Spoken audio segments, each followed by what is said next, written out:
Hello everyone, welcome to exam forum के आज इस वीडियो में हम 16 मार्च 2021 से करंट अफेयर्स के क्वेश्चन डिस्कस करेंगे। आज के इस वीडियो का जो पीडीएफ फाइल है आप हमारे टेलीग्राम चैनल से डाउनलोड कर सकते हैं, जिसका लिंक नीचे डिस्क्रिप्शन बॉक्स में दिया हुआ है, या आप डायरेक्ट टेलीग्राम पर जाकर एग्जाम फोरम के नाम से सर्च कर सकते हैं, जहाँ पर सारी पीडीएफ एक साथ अपलोडेड हैं। तो चलिए शुरू करते हैं अब आज का वीडियो। आज का पहला क्वेश्चन है, हाल ही में भारत ने किस सूखे से प्रभावित देश को 1000 मीट्रिक टन चावल तथा 1 लाख HCQ की टैबलेट भेजी है? तो हाल ही में भारत सरकार ने 1000 मीट्रिक टन चावल तथा 1 लाख HCQ टैबलेट भेजी है मेडागास्कर देश को, यानी कि इस क्वेश्चन का सही आंसर है सी। यहाँ पर HCQ का फुल फॉर्म है हाइड्रोक्सी क्लोरोक्विन, जो कि मलेरिया की एक दवा है। क्यों भेजा है तो इसका कारण हम जान लेते हैं। तो मेडागास्कर देश जहां पर कई वर्षों से सूखा पड़ा है, जिसके चलते मेडागास्कर देश में लगातार भूखमरी बढ़ रही है, तो इस भूखमरी को कम करने के लिए भारत सरकार ने मानवीय सहायता के तहत, मानवीय सहायता जिसका मतलब होता है बिल्कुल फ्री में, बिल्कुल मुफ्त, यानी कि इसके बदले में कोई पैसा या फिर कोई भी टर्म्स एंड कंडीशन अप्लाई नहीं होंगी। तो भारत सरकार ने मानवीय सहायता के साथ मेडागास्कर देश को 1000 मीट्रिक टन चावल तथा 1 लाख HCQ की टैबलेट भेजी है। ये जो सहायता भेजी गई है भारत सरकार के द्वारा, ये प्रधानमंत्री सागर विजन योजना के तहत भेजी गई है, जहां पर सागर का फुल फॉर्म है security and growth for all in the region. यहाँ पर बात की गई है मेडागास्कर देश की। मेडागास्कर देश जो कि हिंद महासागर में स्थित अफ्रीका महाद्वीप का सबसे बड़ा द्वीप, जबकि दुनिया का चौथा सबसे बड़ा द्वीप है। मेडागास्कर देश की राजधानी है एंटानानारियो। यहाँ पर बात की गई है हिंद महासागर की, तो हिंद महासागर से आपको 2 क्वेश्चन याद रखने हैं। ये 2 क्वेश्चन कौन कौन से हैं, जिसमें पहला क्वेश्चन है, हिंद महासागर जो कि दुनिया का तीसरा सबसे बड़ा समुद्र है, पृथ्वी की सतह पर उपस्थित पानी का लगभग 20% भाग इसमें समाहित है। विश्व में केवल यही यानी कि हिंद महासागर एक महासागर है जिसका नाम किसी देश के नाम पर यानी कि हिंदुस्तान के नाम पर है। अब आपको हिंद महासागर में स्थित कुछ देशों के नाम याद रखने हैं। यहाँ से सीधा सीधा क्वेश्चन पूछा जाता है कि निम्न में से कौन सा देश हिंद महासागर में स्थित है, या फिर कौन सा देश हिंद महासागर में नहीं स्थित है। तो ये हैं कुछ देश, जैसे Comoros, Mauritius, Seychelles, Madagascar, Maldives. ये सारे जो देश हैं हिंद महासागर में स्थित हैं, इंडियन ओशन में स्थित हैं। कोमोरोस देश की राजधानी है मोरोनी, मॉरिशस की राजधानी है पोर्ट लुइस, सेशल्स की राजधानी है विक्टोरिया, मालदीव देश की राजधानी है माले। अब आपको एक क्वेश्चन याद रखना है, 2023 में होना है इंडियन ओशन आइलैंड गेम्स का आयोजन। 2023 में होंगे इंडियन ओशन आइलैंड गेम्स, जिनका आयोजन होगा मेडागास्कर देश में।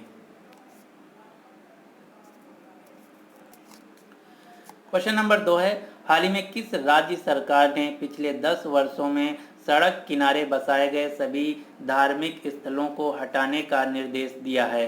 तो हाल ही में ऐसा निर्देश दिया गया उत्तर प्रदेश सरकार के द्वारा। उत्तर प्रदेश सरकार ने पिछले 10 वर्षों में सड़क के किनारे बसाए गए उत्तर प्रदेश के सभी धार्मिक स्थलों को हटाने का निर्देश जारी किया है, यानी कि इस क्वेश्चन का सही आंसर है डी। उत्तर प्रदेश राज्य की राज्यपाल हैं आनंदीबेन पटेल, जो कि मध्य प्रदेश राज्य की भी राज्यपाल हैं। उत्तर प्रदेश के मुख्यमंत्री हैं योगी आदित्यनाथ। उत्तर प्रदेश राज्य की राजधानी है लखनऊ, जो कि गोमती नदी के किनारे स्थित है। उत्तर प्रदेश सरकार का साहित्य के क्षेत्र में दिया जाने वाला सर्वोच्च सम्मान है भारत भारती सम्मान, जो कि हाल ही में वर्ष 2019 के लिए दिया गया है लेखिका डॉक्टर सूर्य बाला को। उत्तर प्रदेश सरकार ने निःशुल्क कोचिंग सुविधा अभ्युदय प्रोग्राम को शुरू किया है, जिसके तहत IAS, PCS, SSC, bank, railway, IIT JEE, NEET इन सारी कोचिंगों को मुफ्त में पढ़ाया जाएगा अभ्युदय प्रोग्राम के तहत।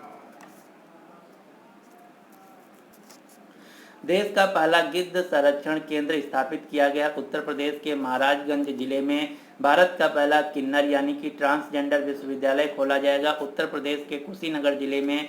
भारत का पहला मेगा लेदर पार्क स्थापित किया जाएगा उत्तर प्रदेश के कानपुर शहर में, और कानपुर शहर में ही भारतीय दलहन अनुसंधान केंद्र भी है। भारतीय दलहन अनुसंधान केंद्र स्थित है उत्तर प्रदेश के कानपुर शहर में। कानपुर शहर जो कि गंगा नदी के किनारे स्थित है। उत्तर प्रदेश में एक ही राष्ट्रीय पार्क है जिसका नाम है दुधवा राष्ट्रीय उद्यान। दुधवा राष्ट्रीय उद्यान जो कि उत्तर प्रदेश का एकमात्र राष्ट्रीय उद्यान है जो कि लखीमपुर खीरी डिस्ट्रिक्ट में स्थित है। जनसंख्या के आधार पर भारत का सबसे बड़ा राज्य है उत्तर प्रदेश, जबकि क्षेत्रफल के अनुसार भारत का सबसे बड़ा राज्य है राजस्थान। क्षेत्रफल के हिसाब से भारत का सबसे बड़ा राज्य है राजस्थान, जबकि जनसंख्या के आधार पर भारत का सबसे बड़ा राज्य है उत्तर प्रदेश। अब आपको उत्तर प्रदेश राज्य की कुछ योजनाओं के नाम याद रखने हैं, जैसे मिशन शक्ति, अर्जुन सहायक सिंचाई परियोजना, अभ्युदय योजना जो कि एक निःशुल्क कोचिंग योजना है, मेजर ध्यानचंद विजय पथ योजना, नवीन रोजगार छतरी योजना, कन्या सुमंगला योजना। ये सारी जो योजनाएं हैं उत्तर प्रदेश सरकार के द्वारा शुरू की गई हैं और इन सारी योजनाओं में सबसे महत्वपूर्ण योजना है मिशन शक्ति।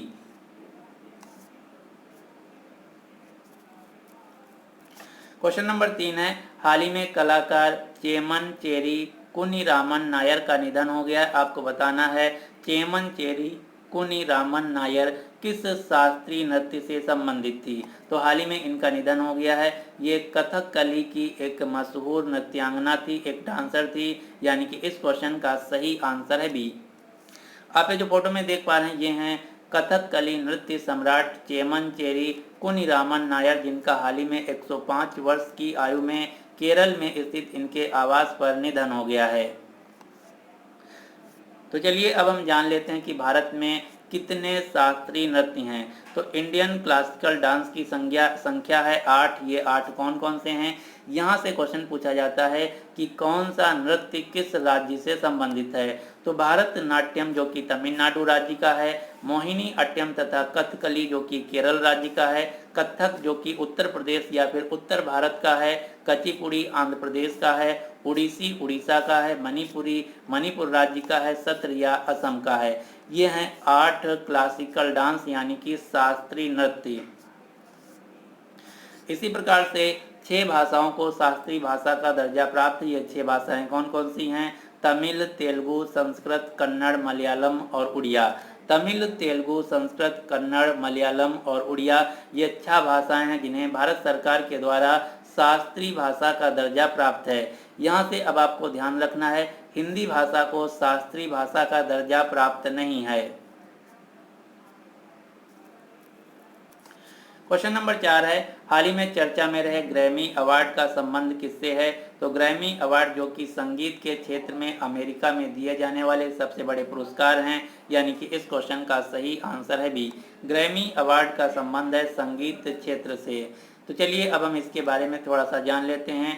ग्रैमी पुरस्कार जो कि संगीत जगत में दिए जाने वाले दुनिया के सबसे प्रतिष्ठित पुरस्कार हैं। ग्रैमी अवार्ड को मूल रूप से ग्रामोफोन अवार्ड के नाम से भी जाना जाता है और 2021 के जो ग्रैमी अवार्ड हैं ये 63वें नंबर के ग्रैमी अवार्ड थे। यहाँ से अब आपको 4 क्वेश्चन याद रखने हैं। कौन कौन से? ग्रैमी अवार्ड 2021 में सर्वश्रेष्ठ रिकॉर्ड ऑफ द ईयर का पुरस्कार दिया गया है। बिली इलिश को सर्वश्रेष्ठ एल्बम ऑफ द ईयर का पुरस्कार दिया गया। टेलर स्विफ्ट को सर्वश्रेष्ठ सॉन्ग ऑफ द ईयर का पुरस्कार दिया गया है हर को। ये हैं ग्रैमी अवार्ड पुरस्कार विजेता 2021 के नाम। और यहाँ पर सबसे ज़्यादा 28 बार ग्रैमी अवार्ड जीतने वाली महिला बन गई हैं बियॉन्से जो कि अमेरिका की एक सिंगर हैं।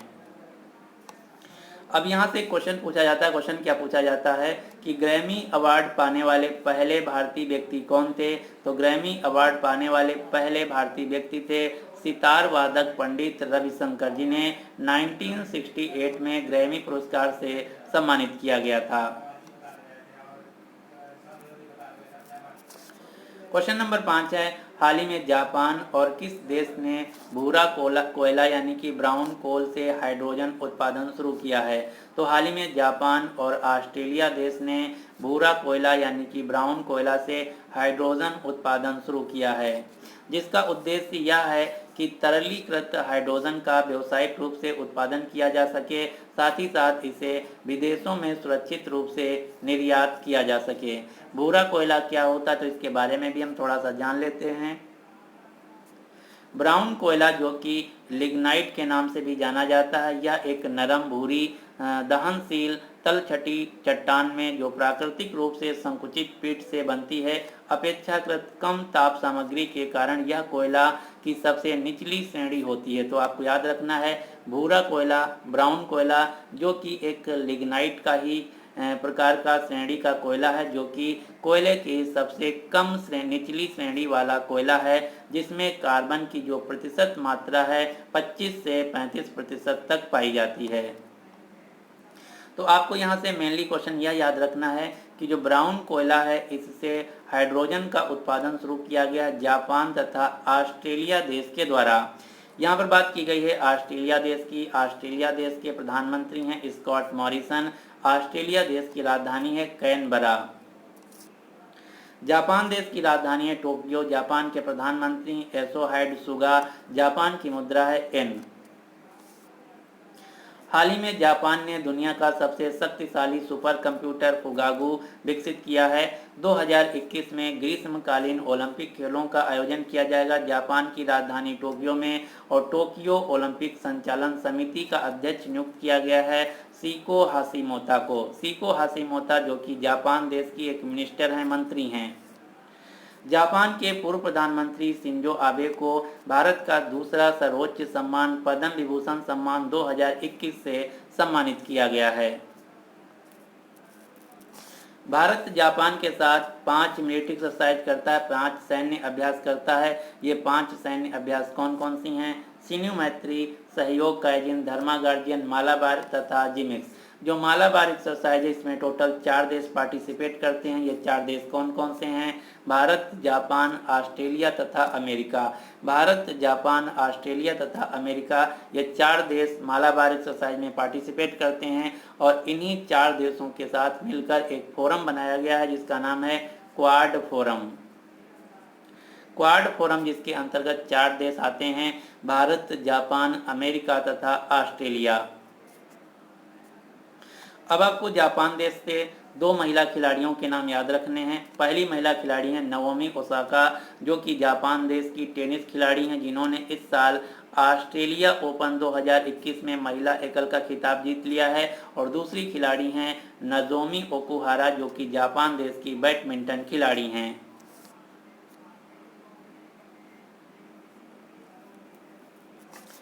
क्वेश्चन नंबर 6 है, हाल ही में किस राज्य ने अपने वार्षिक बजट 2021-22 में जेंडर और चाइल्ड बजट शामिल किया है, और यह ऐसा करने वाला भारत का पहला राज्य बन गया है। तो हाल ही में पहली बार भारत के किसी भी राज्य के द्वारा जेंडर और चाइल्ड बजट प्रस्तुत किया गया है आंध्र प्रदेश राज्य के द्वारा, यानी कि इस क्वेश्चन का सही आंसर है सी। जेंडर और चाइल्ड बजट का मतलब है कि आंध्र प्रदेश सरकार ने अपने बजट में बजट के साथ साथ जेंडर यानी कि महिलाओं तथा बच्चियों से रिलेटेड एक अलग बजट प्रस्तुत किया है, जिसमें उनके लिए अलग अलग कई सारी योजनाएं तथा पैसों का आवंटन किया गया है। इसी प्रकार से हाल ही में दिल्ली सरकार ने देशभक्ति विषय पर आधारित बजट पेश किया है। आंध्र प्रदेश राज्य के मुख्यमंत्री हैं जगन मोहन रेड्डी। जगन मोहन रेड्डी को हाल ही में Skoch chief minister of the year पुरस्कार से सम्मानित किया गया है। आंध्र प्रदेश राज्य के राज्यपाल हैं विश्वभूषण हरिचंदन।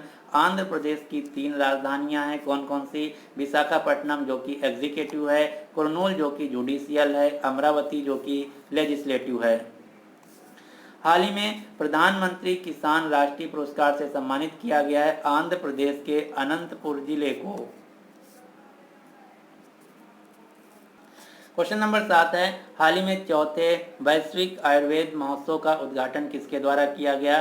तो हाल ही में 4th ग्लोबल आयुर्वेद फेस्टिवल का उद्घाटन किया गया भारत के प्रधानमंत्री नरेंद्र मोदी के द्वारा। अगर आपसे क्वेश्चन पूछा जाए कि इसका आयोजन कहाँ किया गया, तो इस साल जो 4था वैश्विक आयुर्वेद महोत्सव है, इसका आयोजन किया गया वर्चुअली, यानी कि इस क्वेश्चन का सही आंसर है ए।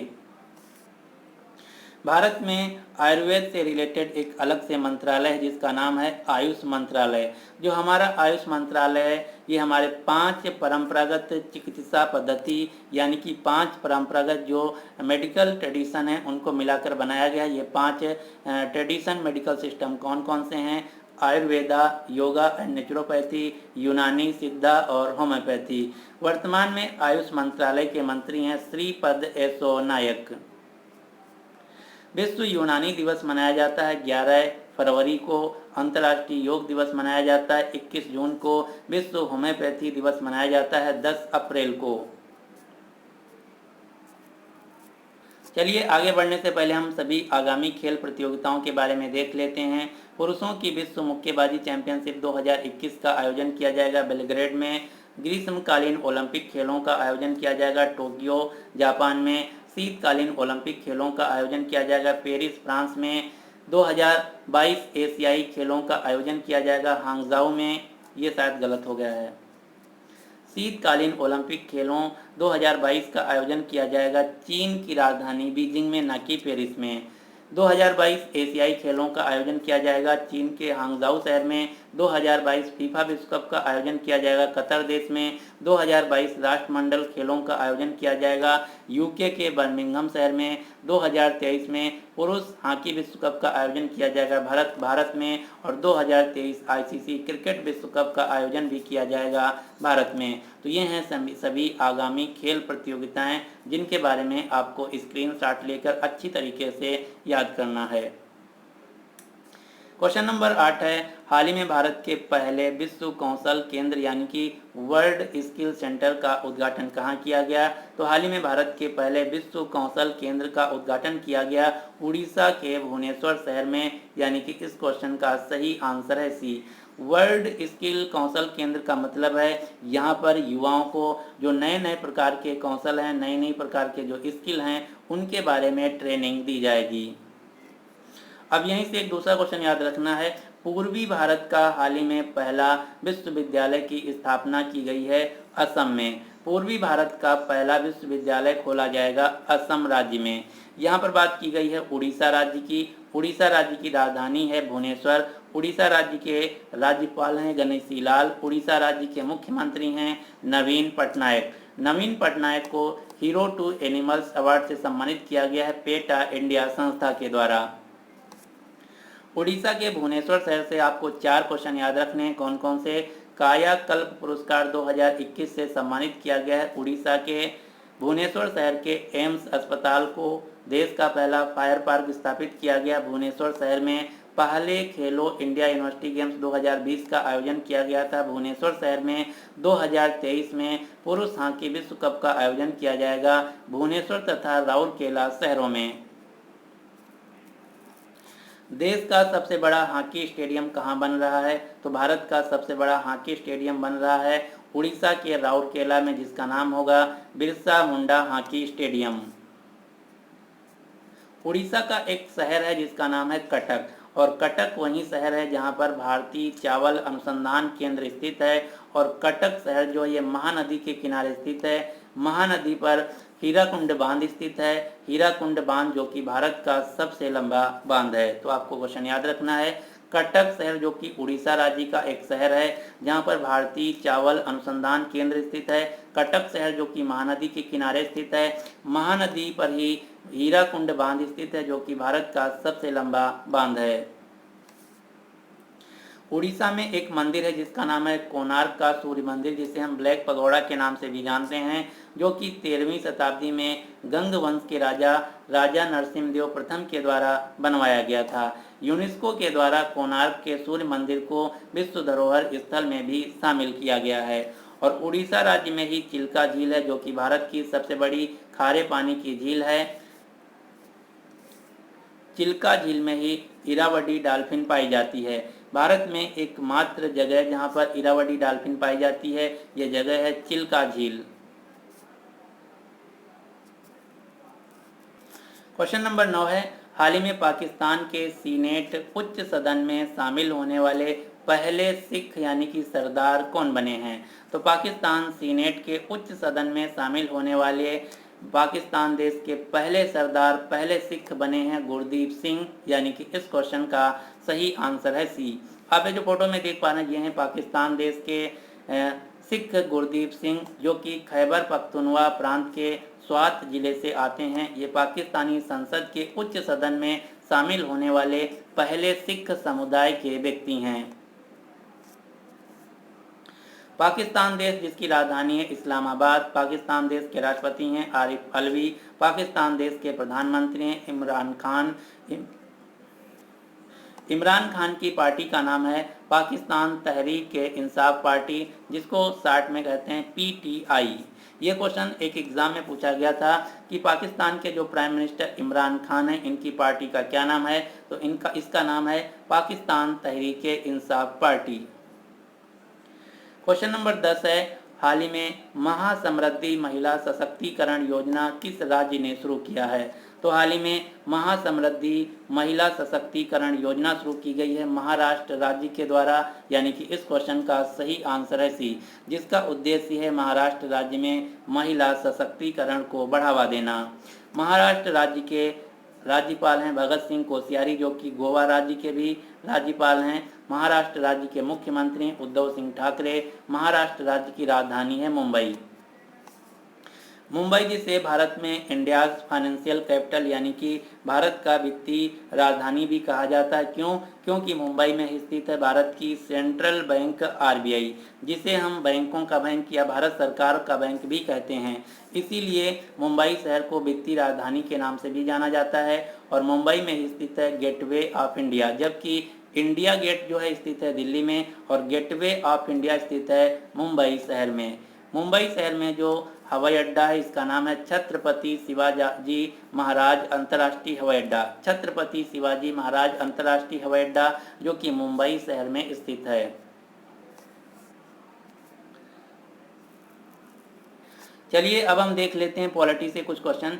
इसमें हम आज देखेंगे भारत में चुनाव लड़ने के लिए न्यूनतम आयु, जो कि अक्सर एग्जाम में पूछा जाता है। तो भारत में राष्ट्रपति चुनाव को लड़ने के लिए न्यूनतम आयु होनी चाहिए 35 वर्ष। उपराष्ट्रपति का चुनाव लड़ने के लिए न्यूनतम आयु होनी चाहिए 35 वर्ष। लोकसभा में सांसद का चुनाव लड़ने के लिए 25 वर्ष। राज्यसभा का चुनाव लड़ने के लिए 30 वर्ष। विधानसभा का चुनाव लड़ने के लिए 25 वर्ष, जबकि विधान परिषद का चुनाव लड़ने के लिए 30 वर्ष तथा निकाय चुनाव जैसे नगर पालिका के चुनाव या फिर ग्राम पंचायत के चुनाव, निकाय पालिका का चुनाव लड़ने के लिए न्यूनतम आयु होनी चाहिए 21 वर्ष। अब आपके लिए क्वेश्चन क्या है, हाल ही में विजय हरारे ट्रॉफी 2021 को किस टीम ने जीत लिया है? तो इस क्वेश्चन का जो सही आंसर है आपको नीचे कमेंट बॉक्स में बताना होगा।